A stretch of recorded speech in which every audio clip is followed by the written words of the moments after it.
Hey, this is the Antisocial Socialite back at it again. Thanks so much for tuning in. If you're new to the channel, you have not yet subscribed, what are you waiting for, darling? Hit that subscribe button, smash that notification bell, so when I get to running this mouth, baby, in this BITCH, yes sir, you are in the loop. You see the title, you know what time it is. Coronavirus preparation for FEMA camps and updates. As I said before, yesterday, you can see this is like part 4. I don't know, I haven't read the newspapers today, but a little bit of an update. First thing I want to say, some of the things that I forgot in the last video. Number one,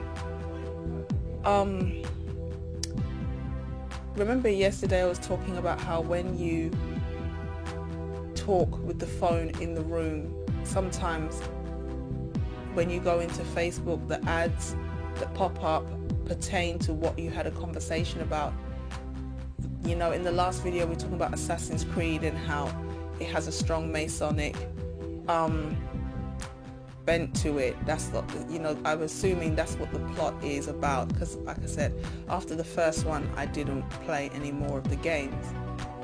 Lo and behold, when I went into YouTube to look for something, or one of the other apps, there's an Assassin's Creed advertisement. As I said before, if I didn't know that phones pick up on your conversations when you have them in the room, I would have just thought that was a mad coincidence. But I know that smart devices, they are listening, they are watching all the time.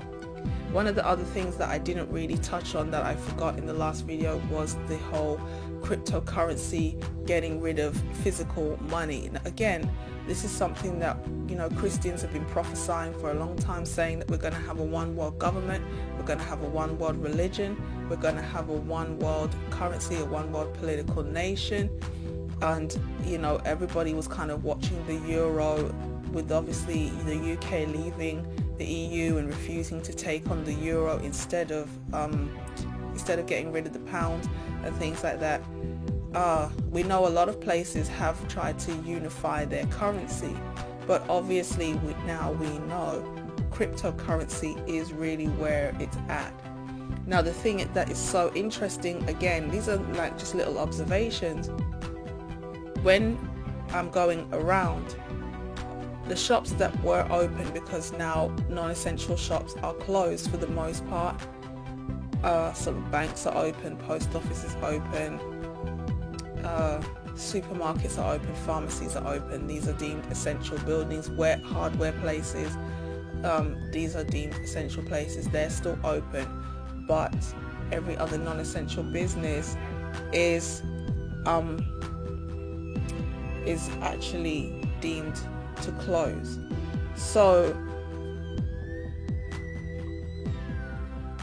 when I was going around while the shops were still open, they were trying to do a little bit of distancing, but not using the but not like now, where it's literally like markers on the floor, people holding signs directing you like traffic. And there was this thing over and over again: please use contactless, please use contactless. Not even chip and pin and debit, contactless. So we are really fast approaching a time where it's all about cashlessness, no physical cash. More and more people are going to be told to get rid of the cash in order to go cashless, because why? It's safer, it's cleaner. I've heard people say things like, you know, they're trying to sterilize money. We all know money has a lot of bacteria on it, every kind of disease is on it, because it's passed from hand to hand, it's got drugs on it. There's been a lot of conversation about, can the coronavirus live on different surfaces? And, you know, viruses generally don't do well outside of a host, but they can survive sometimes for days at a time. So again, every single thing that they do, there is a justified reason to take your rights away. We don't want you to handle money, because handling money increases the chance of you being exposed to coronavirus. So you know what you should do? You know, go cashless. Now I was just watching the news and they're talking about the XL Arena, which is, you know, a conference centre and an arena in East London, the Docklands. And again, this is something that people have been talking about for years. Why do you keep building all these stadiums that can hold more and more people, these conference centers and these different auditoriums? Now they're saying that they are going to make the XL Arena into a 4,000 bed hospital. Now, if those beds are used, it will be the biggest hospital in the world. Now, is it going to be a hospital or is it going to be a morgue? Is it going to be a morgue or is it going to be a prison? So things are moving rapidly. Now, the thing that I wanted to actually say is, be of good cheer. Christ has overcome the world. These things have to come to pass because the scripture has already told us this is how it's going to go down. So it's frightening times because it's challenging, but at the same time, it's exciting times because the people of old wanted to see this day. Okay? What I will say as well is this. Be cautious to not get caught up in the hype and the fear.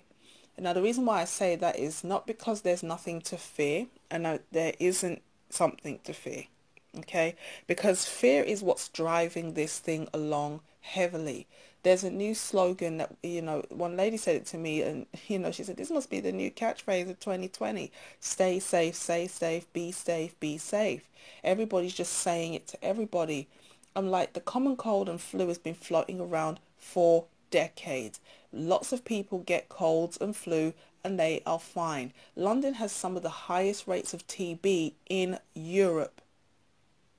Did you give a damn about me being safe when I had to take the underground?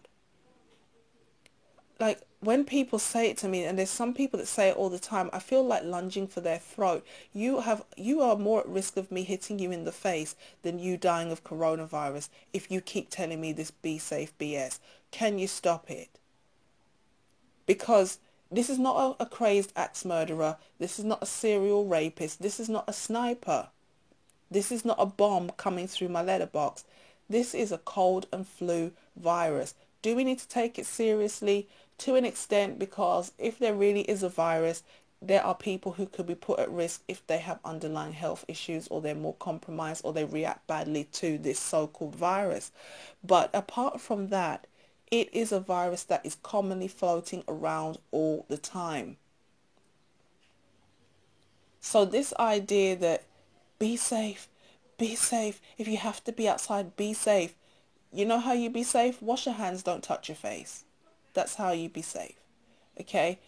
Don't touch people, don't cough on them, don't let them cough on you, and just be normal. The same way you should be normal with anybody who's got a cold or a flu. You keep your distance, you don't share cups and glasses, and you're not standing too close because it's a contagion. It's that simple. But again, we have to keep layering up the fear in order to keep this thing going, or people will just get lax and start going out and be like, that coronavirus, I'll take my chances. And then the whole plan unravels because people stop being afraid of this threat. Now, the next thing that I've noticed recently is, originally it was, oh, you guys should be ashamed. How dare you go and clean the shelves? And there are vulnerable people who can't get food. You hoarders should be ashamed. That was on the front of one of the papers, at least one. Today, they were talking about, oh, all you stockpilers have food going to waste. And they're kind of scolding people who stockpiled and now the food is going off. What I have to say to that is, anybody who has food going off, I'm really sorry, you don't know how to stockpile. When I went shopping, I did a shop like I usually shop because I do shopping once a month. This time it was about 5 to 6 weeks since I last did a big shop. Everything was kind of depleted. Okay? I buy things to freeze. I buy things to store and they're in cans or they are dry. I bought extra because I could see that, the shelves are getting empty. And like I said, I actually wanted to leave my job. So I wanted to stockpile. So if I had a period of unemployment or if I had to wait to get paid, I wasn't going to run out of bars of soap and toothpaste. But The fact that this crisis, quote unquote crisis, came up meant I had to stockpile, just simply because I wouldn't be able to go shopping like I normally do and get my usual amount of food. And it's a good thing I did, because I went on the Saturday, and by Monday talks about lockdowns and restrictions on how much of each item you could purchase, they came into effect. So I kind of just dodged a bullet. And it was stressful running around trying to gather food like you're foraging in the damn forest. It was mad. It wasn't like, I'm going to fight you for the tissue. You've got 6 in your trolley. Give me one. Not even one. I don't know who saw that clip, but that was hilarious, where the woman was like, just give me one tissue, not one. But it is what it is. Now, the fallout of this is, depending on where you are in the world, things seem to almost be coming back to normal. Now, what do I mean by that? The streets are still empty. You're still told to stay at home. You're still being told to monitor. The number of deaths are still climbing, but that initial panic has kind of waned, and the shops are starting to get food in them again and things like that. People have kind of stabilized in the chaos. Now, if this thing really does clear up in a short space of time and pretty much everything goes back to the way it was before, what people will start to say is, we made a big fuss about nothing. Like, okay, a lot of people got sick, many people died, but it wasn't the big economic crash or the this or the that that we thought it was going to be. And that is literally the calm before the storm.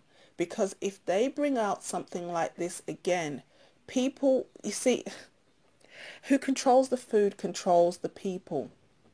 Fear is what's going to cause people to want to actually fight to get these things in place. If you are being shamed now for stockpiling, the next time a crisis comes around like this, people will not want to stockpile for fear of food going to waste or them being shamed as a hoarder and a selfish person. This is the kind of language they're using for people who have children in their home. Maybe you have an elderly person in your home, a sick person in your home, and you are making sure you and yours are fed. You are a selfish person. You are a hoarder. You are a food waster. So if they do this again, people will not want to go and buy food like they did this time. So I'm just imploring people, don't take your foot off the gas. If you have food that is stockpiled, keep stockpiling. When you go shopping, do your normal shopping, grab a little extra and make sure it's not perishable. Because when they do this again, maybe this is the dummy run, but the next one could be the real thing. And if you have no food in your home, you will not be able to get anything to buy. So that's all I've got for this one. Let me know what you think in the comment section. Like, share and subscribe. I will catch you in the next one. Peace.